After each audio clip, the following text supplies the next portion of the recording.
अरे आगे कौन चली आम देश में बुझीपारुनु। जहाँ खबर मिली ईद अवसर में प्रधानमंत्री नरेंद्र मोदी पक्षर आम देश में पाखापाखि 32 लाख मुस्लिम परिवार को उपहार दिज्व। आज्ञा जो सौगाते मोदी गिफ्ट भितर अनेक जिनस रही गोटे बड़ बस्ता भितर सलवार कमीज गोटे सेट, कुर्ता पायजामा गोटे सेट, काजू बर्फी मेवा ता व्यतीत ड्राई फ्रुट्स सुजी बेसन जमितिया बहुत सुस्वादु जिनस ए भितर दि जाइए। सबुठ आश्चर्यजनक घटना यही जो उपहार गुड़ाक कौन कोरियर किंबा कौन पोस्ट माध्यम रे जाऊनी यहाकू बीजेपी नेता और तांको कर्मी माने खोज जाइकी मुस्लिम परिवार को घरे जाइकी डिलीवर करके आसीबे। ये भगवान क्या जुलुम है। माने याठू शॉकिंग न्यूज आपण बोध हुए आज पाई नथिबे, किंतु आमे आपण कहि रखुछु एटा 2 दिन तळर खबर। किंतु जतबे हठात किना आमे ए जिनस विषय जानिया को पाइलु आमे चाहिलु जे आपण मानकु मध्य अवगत करे देबा। आउ ए वीडियो करियर मकसद होउची विगत 10 वर्ष हेलानी आम बीजेपी सरकार जो मुस्लिम विरोधी एजेंडा चलैथिला, जो हेट स्पीच गुड़ाक सबु आड़े दिया जाउथला ताहाकु नै कि आज आमे तांकु रोकठोक किछिरा प्रश्न पचारिबु। ताहा व्यतीत मध्य जो अंधभक्त माने गत किछि दिन तले सुधीर चौधरी एवं औरंगजेब को वीडियो को लेकिन आमको कमेंट रे जाछा था कि गाली दौले जो मैंने आमको सुधासुधी करते से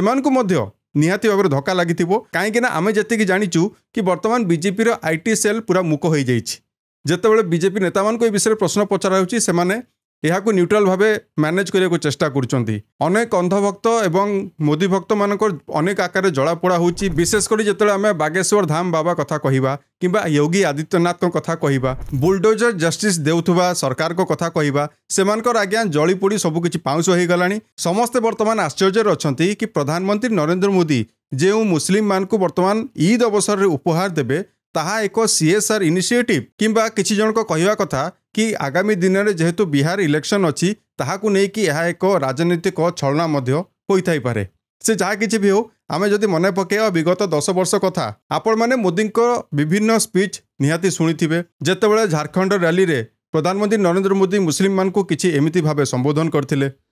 भाइयों बहनों, जो आग लगा रहे हैं टीवी पे उनके जो दृश्य आ रहे हैं, ये आग लगाने वाले कौन है वो उनके कपड़ों से ही पता चल जाता है। 2024 निर्वाचन कथा जदि आमे देखिबा ताहले मोदी मुस्लिम विरोधी अभिभाषण पूरा माने केवल आम देशर नुह पूरा वर्ल्ड रे फेमस होता और आम देश अनेक ना कमेइथिला ए जो स्पीच को लेकी। पहले जब उनकी सरकार थी उन्होंने कहा था कि देश की संपत्ति पर पहला अधिकार मुसलमानों का है। इसका मतलब ये संपत्ति इकट्ठी करके किसको बांटेंगे? जिनके ज्यादा बच्चे हैं उनको बांटेंगे।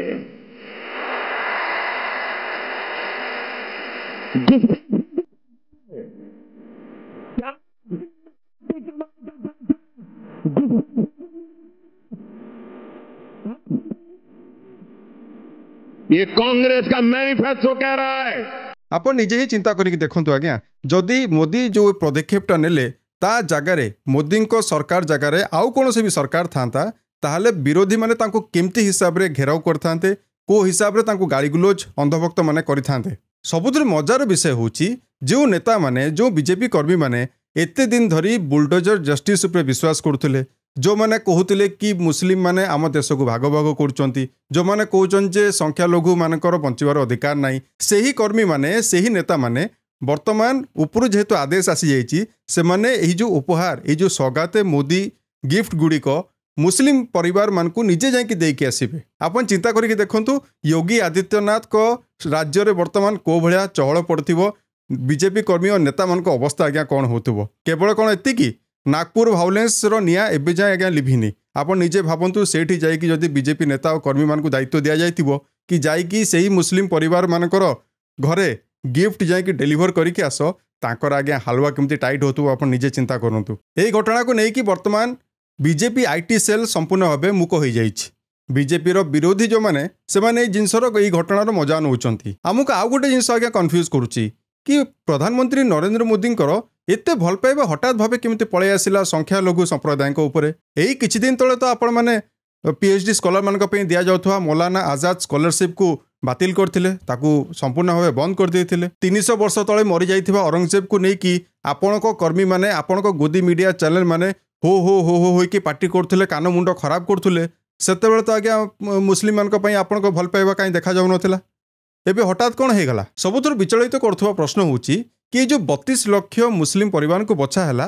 तांकु नै कि कोन क्राइटेरिया फिक्स करा गला कम आपण मान तो जानिचंती आम देशर सर्वमोट पॉपुलेशन रु 25% होउचंती मुस्लिम संप्रदाय लोक जो माने कि आम देश में रोचंती तो ताको भितरु एते संख्यक लोकों भितरु 32 लाख लोकों को क्राइटेरिया रे बछा गला बाकी मान को कहीं इग्नोर करागला जदि देई थांते समस्त को देई थांते आउ जो आपण जो कहउचंती कि गरीब मुस्लिम मान को दिया हैला तो गरीबीर आंकड़ा आपण कोन नैचन गरीबीर जो डाटा शीटा आपण कोठु नैचन आपण केमती जानले जे केते लोक गरीबी संख्या तळे रहउचंती आम देशर तो जनगणना हेइतिला 2011 रे आज को 15 वर्ष हेलाणी आपण माने जनगणना करि पारुनाहांती सेरा छाड़ंतु तो ये जो किए धनी किए गरीब आपण सीटा क्राइटेरिया केमती कि फिक्स कले तो एमितिया सब आज्ञा चलची आम देश में आपण जो देखिए 10 वर्ष धरी जो मुस्लिम संप्रदाय को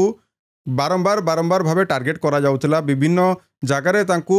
चतुर्दिगरु अटैक करा जाउथला वर्तमान से बीजेपी सरकार अचानक नरिमी जीवार कारण कौन यही कथाटा बोध हुए बागेश्वर धाम रे बसिथिबा से भंड बाबाटे भल भाव में आंसर दे पारिबे कि मुस्लिम माने जदि उपहार पाइबा योग्य ताले बुलडोजर जस्टिस को माने पाइबे और हाथ में हथियार धरिबा कथा भी बाबा जन को कहते तो आज्ञा हाथ में जदि हथियार धरिबे ताले उपहार आज्ञा को हाथ में धरिबे छाड़ू आज्ञा सौगात माटिवाटा बीजेपी सरकार इच्छा से माने शासन में अच्छा आम आपण काम है प्रश्न पचारिबा बा सवाल उठाइबा आमे से यहाँ ही करुछु आज वीडियो को लेकिन आपको कौन कहार अच्छी आमको कमेंट बॉक्स रे निहाती जनइबे रहिलु आज्ञा नमस्कार।